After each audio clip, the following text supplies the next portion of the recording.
신약성경 354쪽 즈음에 있습니다. 히브리서 2장 11절에서 3장 6절의 말씀을 받들어 읽겠습니다. 거룩하게 하시는 이와 거룩하게 함을 입은 자들이 다 한 근원에서 난지라.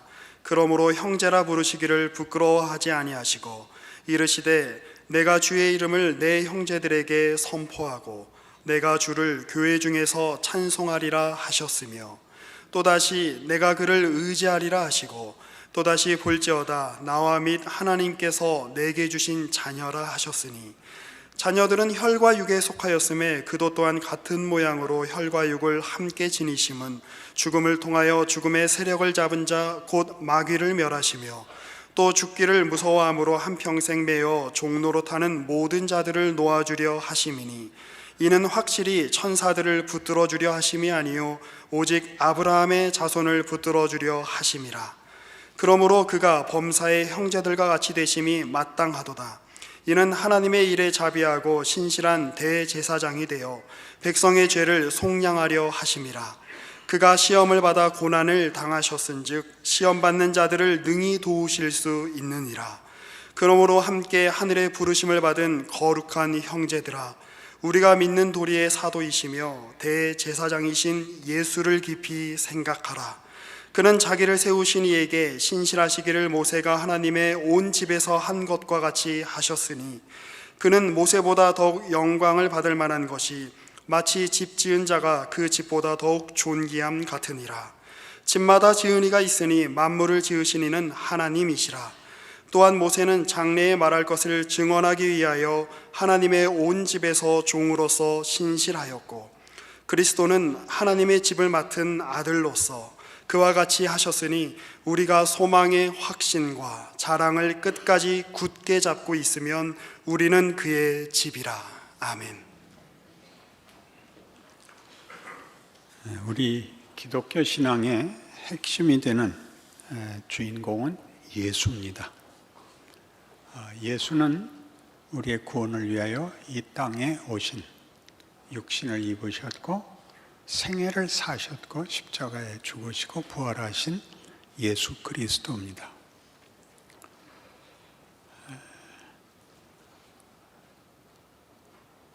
기독교가 말하는 구원이 이런 우리의 예상과 달리 복잡한 또는 우리로서는 선뜻 납득이 되지 않는 방법을 택한 이유는 무엇일까요?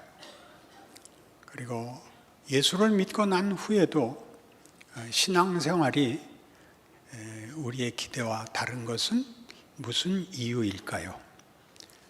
이것은 히브리서의 가장 중요한 주제가 됩니다. 귀신을 쫓아내시고 죽은 자를 살리시며 바다를 잠잠케 하시고 죽은 자 가운데서 부활하시는 그 예수께서 그의 백성들을 왜 박해와 고난 속에 놔두시는지 여기에 대한 답을 히브리서가 우리에게 제시하고 있습니다. 구원이란 물론 우리가 금방 이해할 수 있는 여러 가지 예상되는 답을 갖고 있는 것이 사실입니다. 눈물이 없는 곳, 고난이 없는 곳, 죽음이 없는 곳, 천국으로의 부름, 우리라는 존재의 기쁨과 자랑과 감사가 되는 그런 자리로의 부름, 이런 것들이 구원입니다. 그러나 우리가 기대하는 이 구원은 보다 여러 가지 문제를 풀어야 되는 간단하지 않은, 단순하지 않은 깊이와 무게를 가지고 있습니다. 베드로의 고백, 마태복음 16장에 나오는 예수님의 이 질문, 너희는 나를 누구라 하느냐? 라고 할 때에 베드로가 한 이 고백, 주는 그리스도시요 살아계신 하나님의 아들이십니다 라는 이 고백은 그리스도의 신성을 말합니까? 그리스도의 인성을 말합니까? 맨 앞에 앉은 반장 대답해 보십시오. 신성을 말합니다. 네, 그렇습니다. 네, 신성을 가진 하나님이 굳이 베드로에게 내가 누구냐라고 묻는다는 건 무슨 뜻일까요? 하나님 같아 보이지 않는 조건 속에 있기 때문입니다. 인간으로 오셔서 분명히 먹고 주무시고 힘들어 하시고 걸으시는 한 인간이 물은 질문에 대한 답이기 때문에 그 고백이 중요시 되는 것입니다. 그는 분명히 사람인데 그 질문을 하고 그 질문에 당신은 하나님이십니다 라는 고백을 성경이 굳이 남겨놓고 있는 것입니다.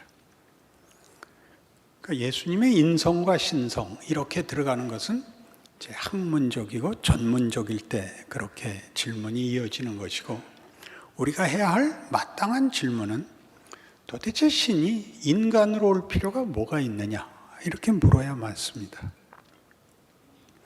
신이면 모든 문제를 해결할 수 있을 것 아니냐? 그래야지요. 굳이 인간이 돼서 들어와서 무슨 문제를 그냥 명령하고 창조, 부활, 전능, 기적 얼마든지 하실 수 있는 신이 구차하게 인간이 돼서 들어오셔서 구원을 얘기하고 복음을 얘기한다는 것은 어찌 보면 불필요한 얘기가 되지 않겠습니까? 이렇게 성경은 우리에게 질문하고 도전하는 것입니다. 왜? 죽음을 이긴 모든 권세를 가진 신이 우리를 불렀는데 아직도 고난이 있어야 되고 아직도 비명이 있어야 되는가? 이렇게 묻고 있고, 성경은 이미 그 답을 다 했다. 그런데 우리가 못 알아듣고 있는 셈인 것입니다. 하나님께서 인간을 찾아오시고 인간에게 구원을 베푸셔야 했던 중요한 이유를 로마서 3장에서 이렇게 얘기합니다. 한번 찾아가시죠. 로마서 3장 23절에는 인간이 죄인이 되었기 때문에 구원이 필요하다라고 얘기하는데, 여러 번 인용했으니까 이제 기억하실 겁니다. 모든 사람이 죄를 범하였음에 하나님의 영광에 이르지 못했다. 이게 죄입니다. 하나님이 우리에게 목적한 뜻을 둔 창조의 자리, 영광의 자리에 가지 못했다. 죄를 지어서. 여기서 죄라는 건 영광에 미흡한 것을 얘기하지 도덕성을 중요한 핵심으로 짚는 게 아닙니다. 도덕성은 하나의 증상일 뿐 핵심은 도덕이 아니고 영광입니다. 도덕을 비켜가는 것이 아니라 도덕을 넘어가죠. 도덕은 소극적이고 부정적인 기준이고, 영광은 도덕이 이룰 수 없는 더 높은 목적지입니다. 이 영광에 이르지 못한 인간들의 현실이 어떠했느냐를 1장 28절에서는 이렇게 얘기합니다. 로마서 1장 28절. 또한 그들이 마음에 하나님 두기를 싫어하며 하나님께서 그들을 그 상실한 마음대로 내버려 두사 합당하지 못한 일을 하게 하셨으니 곧 모든 불의, 추악, 탐욕, 악의가 가득한 자요, 시기, 살인, 분쟁, 사기, 악독이 가득한 자요, 수군수군하는 자요, 비방하는 자요, 하나님께서 미워하는 자요, 능욕하는 자요, 교만한 자요, 자랑하는 자요, 악을 도모하는 자요, 부모를 거역하는 자요, 우매한 자요, 배악하는 자요, 무종한 자요, 무자비한 자라. 그들이 이 같은 일을 행하는 자는 사형에 해당한다고 하나님께서 정하심을 알고도 자기들만 행할 뿐 아니라 또한 그런 일을 행하는 자들을 옳다 하느니라. 그러니까 인류 역사를 통해서 인간들이 자신의 어떤 정체, 실체를 드러난 것은 다 이런 영광에 미흡한, 영광과 상당한 거리를 둔 최악의 내용들 뿐이었다라고 얘기합니다. 그 마지막에 32절에 있는 것 같이 우리 모두가 지금도 사용하고 있는 말, 너 그렇게 살면 안 돼, 너 양보하면 안 돼, 너 진심을 들키면 안 돼. 너 악착같이 살아야 돼. 지지 마. 이것은 아직도 유효한 우리의 현실입니다. 예수 믿는 건 예수 믿는 거고 사는 건 다른 거야. 이거는 여러분들이 여러분 자녀에게 매일 하는 말입니다. 이것은 여전히 현실입니다. 우리가 신앙이라는 이름으로 우리의 안심을 확보하지도 못하고 이 세상을 살아가는 자세로도 미흡하다는 걸 알아서 아직도 인류가 역사 내내 저질렀던 영광에 미흡했던 현실을 아직 옹호하고 있습니다. 3장에 가면 이 문제가 이런 식으로 또 9절 그러면 어떠하냐? 우리는 나으냐 결코 아니라 유대인이나 헬라인이나 다 죄 아래 있다고 우리가 이미 선언하였느니라. 기록된 바 의인은 없나니 하나도 없으며 깨닫는 자도 없고 하나님을 찾는 자도 없고 다 치우쳐 함께 무익하게 되고 선을 행하는 자는 없나니 하나도 없도다. 그들의 목구멍은 열린 무덤이요 그 혀로는 속임을 일삼으며 그 입술에는 독사의 독이 있고 그 입에는 저주와 악독이 가득하고 그 발은 피 흘리는데 빠른지라. 파멸과 고생이 그 길에 있어 평강의 길을 알지 못하였고 그들의 눈앞에 하나님을 두려워함이 없느니라. 하나님을 떠나 죄 가운데 빠진 인생의 현실입니다. 기독교가 하나님이라는 이름을 내세워서 자기네들의 종교적 주장을 보편적 진리인 양 얘기한다. 그렇게 하는 건 아무래도 좋습니다. 그러나 이 진단은 정확합니다. 우리 중에 의인은 없고 우리는 악밖에 선택의 여지가 없는 존재인 것은 인문학이 내린 결론이기도 합니다. 인문학이란 인류의 정체와 가치와 운명을 연구하는 학문이죠. 문사철로 그 이니셜을 모은 문학, 역사, 철학의 주제이고 그리고 답을 만들어낸 그 답이 공포였던 인류에 대한 객관적 그리고 모든 역사의 증언을 통한 답입니다. 그것이 공포인 이유는 인간이 항복할 만한 명예와 가치를 만들어낼 수 없다라는 사실을 답으로 확인한 것이죠.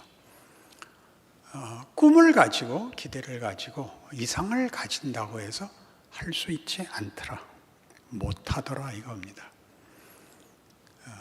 우리가 좀 더 깊은 인간의 가치를 추구하는 일에 문학이나 철학이나 몸부림을 치고 있지만 철학과 문학의 근본은 철학과 문학을 성립시키는 근본은 역사라고 합니다.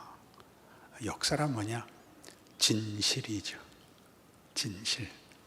역사까지 거슬러 올라갈 거 없이 여러분 현실이 그렇습니다. 인생의 진실이 뭐냐? 우리는 꿈을 갖고 있으나 꿈을 이룰 실력이 없다는 사실입니다. 진돗개는 그 명견인 이유가 말을 할 줄 안다. 이렇게 신문에 났다면 여러분들이 진돗개같이 웃을 것입니다.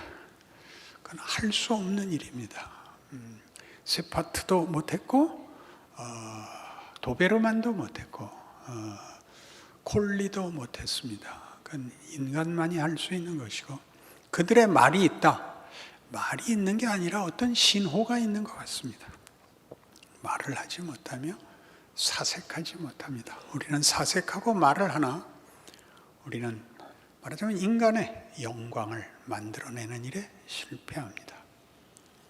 그러니까 인간이 인간의 가치와 영광을 만들어내기 위하여 인간에게 요구되는 본문, 즉 영광과 이상을 실체화해야 되는 것이 뭐냐 여러분? 이 인간이라는 존재가 그의 인생에 걸쳐서 본문을 만들어내야 됩니다. 이 본문이라는 말을 하려고 이렇게 길게 했습니다. 그러니 아까 우리 서두에 질문한 것처럼 하나님이 우리에게 구원을 베풀고 우리에게 호의를 갖고 있다면 신적 능력을 발휘하면 되는 것이지 구차하게 인간이 되어서 쫓아 들어올 필요가 뭐가 있느냐 하는 것이죠. 아주 쉽게 인간을 심판하고 쓸어버리고 새로 만들면 되지 않느냐. 이게 제일 쉽습니다. 그런데 그렇게 하지 않고 어디에 쫓아 들어오냐면 우리가 그에게 간절히 구하고 영광을 구하고 좀 더 가치 있는 인물이 되겠다고 결심을 해서 오는 게 아니라 이렇게 의인은 없고 하나도 없고 하나님을 찾는 자도 없고 자기가 행하는 일이 잘못인 줄 알면서 그것밖에는 결론을 내지 못하는 그때에 하나님은 육신이 되어 이 땅에 오시는 겁니다. 그러니까 성육신, 하나님이 구원을 베풀기 위하여 행하신 방법은 하나님이 이 수치와 실패와 절망과 더러움 속에서 다만 사망이라는 운명을 기다려야 하는 처지에 동일한 조건 속에 인간으로 들어오심으로 이 구원을 이루어냈다고 합니다. 가장 먼저 기억해야 할 것은 하나님은 그 창조 세계에 대해서 창조주로서의 책임을 이토록 진지하게 수행하십니다. 성육신은 하나님의 본문이 됩니다. 어떤 본문?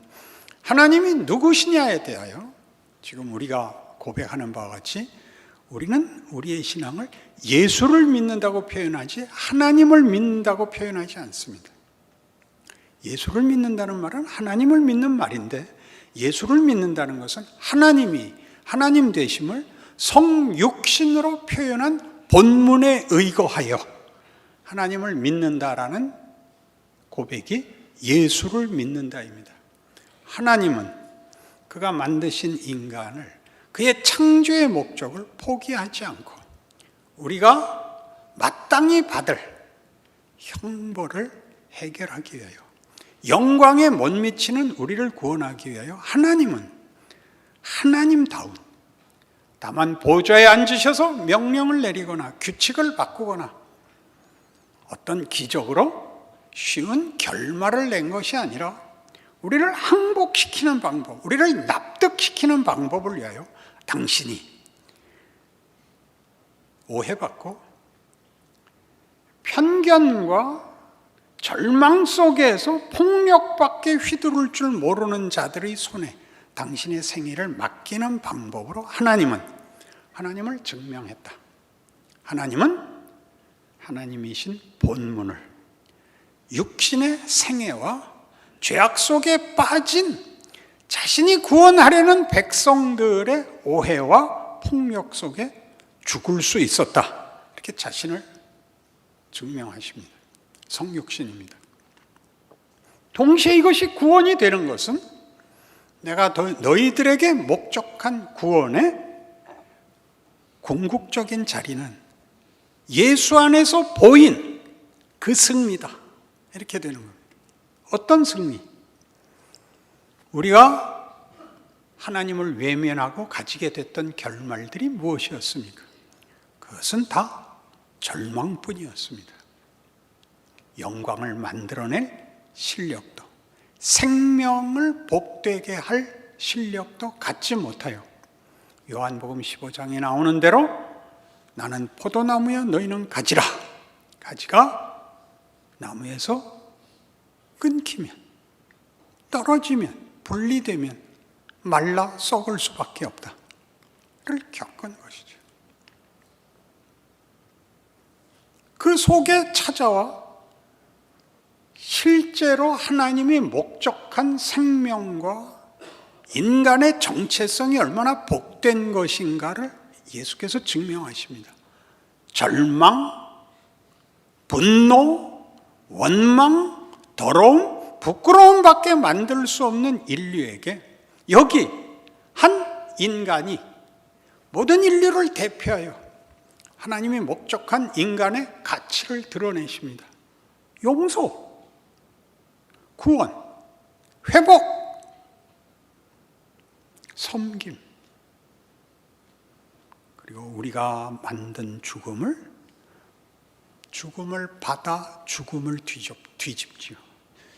죽음이 끝이 아닌, 죽음을 넘어서는데 죽음을 반전시키는 부활이라는 영광의 자리까지 인간의 운명을 뒤집으심으로써 우리로 하여금 사망이 끝인 인생에서 원망할 수밖에 없고 절망할 수밖에 없고 체념하거나 자폭할 수밖에 없었던 우리의 선택을 사망이 끝이 아니고 사망을 지나 부활이 있다라는 약속 속에서 그 선택의 폭이 아니 선택의 우위가 생겨나게 됩니다. 사망이란 우리에게 이렇게 일합니다. 죽는 것이 전부가 아니라 이것은 다 죽음으로 끝날 수밖에 없다라는 헛됨으로 찾아와서 우리를 절망시킵니다. 이겨봤자 쓸데없는 것, 더 살아봤자 고생이 연장되는 것 외에 아무것도 아니라는 현실이 우리를 분노케 하는 겁니다. 이기면 뭐해? 여러분, 우리 독일 이겼을 때 기뻐했던 거 기억나십니까? 잘했어, 독일을 이기다니. 그럼 우리 금방 이 말을 옆에서 받아칠 수 있습니다. 이긴 뭐해? 16강을 갔어? 독일 놈들이 와서 무릎을 꿇었어. 무슨 이득이 있어? 우리 모두가 알고 있잖아요. 어떤 승리도 헛되다는 걸. 아시아 금메달 땄습니다. 그럼 우리 금방 그래요. 해서 뭐해? 베트남한테 4강전 때 져주지. 이런 얘기들이 나오는 것은 뭐가 더 가치가 있어서가 아닙니다. 이래도 한 세상, 저래도 한 세상이기 때문입니다. 그게 사망이 하는 일입니다. 사망은 우리를 결국은 모든 것이 덧없다는 것을 늘 현실 속에서 고발합니다. 이길 수가 없습니다. 이 절망에서 예수를 믿는다는 말이 가지는 이 구원, 복음이라는 말은 우리가 잘못한 것도 운명적으로는 승리로 가도록 되어 있다고 세상을 바꿨다는데 기독교 신앙이 복음이라고 지칭되는 이유가 있는 것입니다. 우리는 뭘 하고 있죠? 구원을 얻었으나 사망은 여전히 우리 앞에 현실적 대적입니다. 공포의 대상입니다. 우리는 실제로 죽고 실제로 모든 일에서 구원받은 사람다운 증상보다 옛날에 못난 짓 하던 본성이 더 많이 드러나는 인생을 삽니다. 그래서 우리는 신앙생활을 전부 어디에 매달리느냐 하면 하나님 예수를 보내셨고 우리 대신 십자가에 죽게 하셨고 부활시키셨는데 왜 우리 현실은 어렵습니까? 하나님의 대답은 이겁니다. 이 구원은 그 모든 못난 것을 포함하여 뒤집는데 가장 큰 핵심이 있단다. 너에게 아무 생각도 도전도 갈등도 긴장도 없는 상태를 만드는 것이 아니라 너희가 저지른 일들이 후회스러운 것이 어떻게 명예로운 것으로 반전이 될 수 있는가를 너희가 겪고 기회를 가져 너희 스스로 이 약속에 참여하는 선택과 책임과 기회와 명예를 가져라. 이렇게 말하는 것이 기독교가 말하는 신앙 인생입니다. 죽음이 공포로 몰려와서 우리 아까 읽은 대로 우리는 신앙인으로서 제대로 살고 정직하고 겸손했다가는 하루도 버틸 수 없는 현실을 살고 있습니다. 우리가 신앙적으로 살면 세상이 바뀌고 사람들이 나를 다르게 대접하고 그러지 않습니다. 우리는 신앙생활을 할 것인가 말 것인가의 기로에 늘 섭니다. 여러분들이 신앙인답지 않았던 세월, 그럴 수 없었던 실패한 나날들이 일을 합니다. 왜요? 타협하고 잠시 세상이 하자는 대로 해본 것이 그건 결국 아무 소용이 없다는 걸 아는 자리까지 하나님이 여러분에게 허락한 선택의 기회입니다. 여러분의 실력으로 지금 예수님 같이 되리라고 생각하지 마십시오. 더더욱 재미있는 것은 예수님 같이 굴어도 십자가에 못 박는다는 사실입니다. 근데 왜 자꾸 아무 일도 일어나지 않는 상태를 원함으로써 지금 해야 되는 일, 지금 나의 실력, 지금 내가 살아내서 내가 봐야 되는 현실을 살기를 외면하십니까?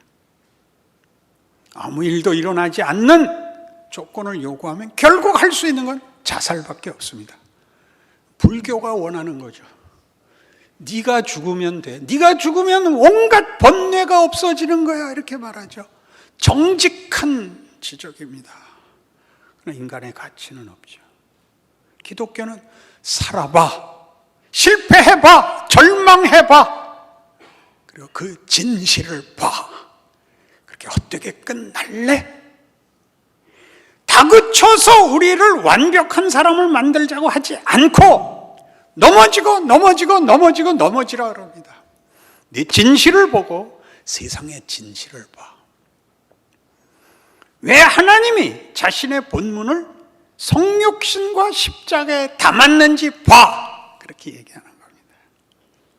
거기서 끝나지 않는 그 쓴 경험이 일을 하는, 그래서 정말 완숙해지는 자리에 가는 것, 기독교 신앙이 요구하는 과정입니다.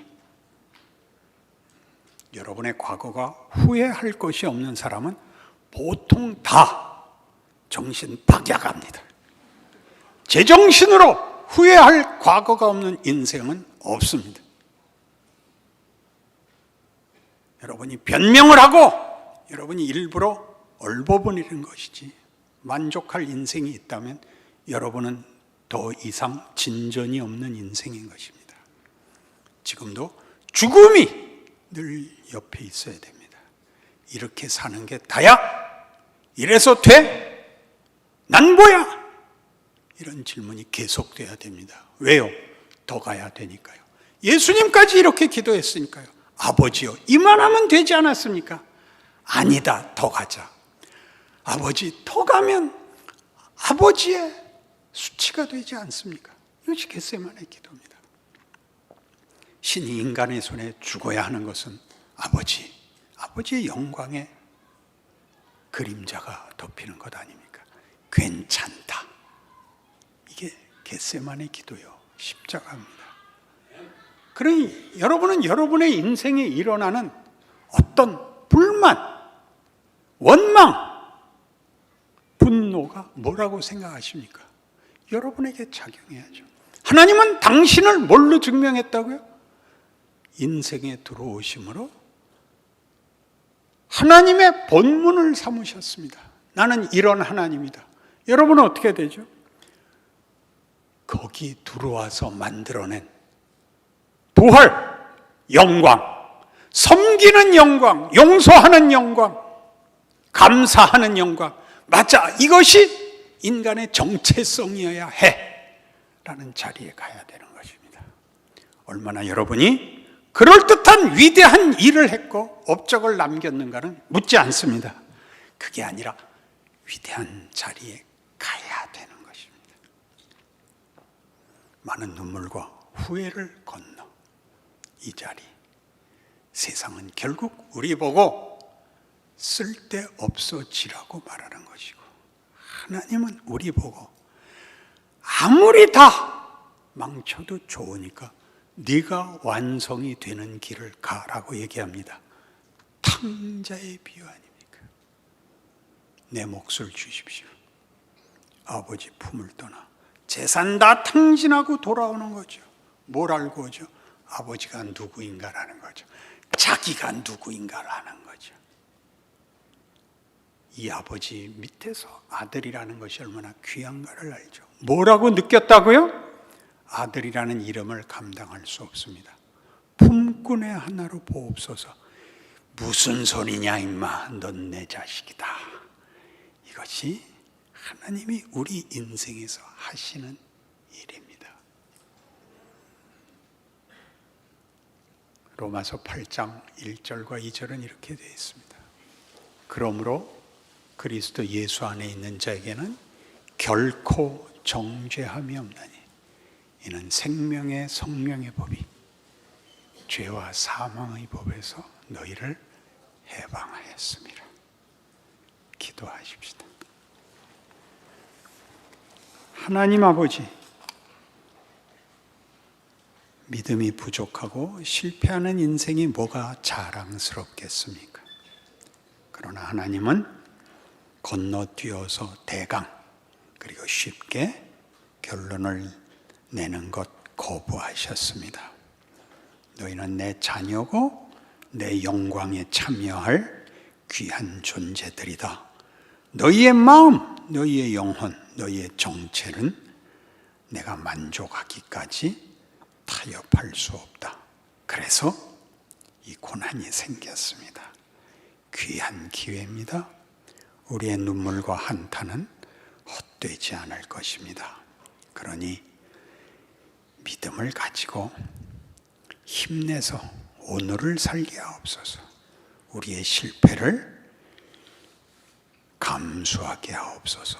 그래서 위대해진다고 힘을 내게 하옵소서. 예수님 이름으로 기도합니다.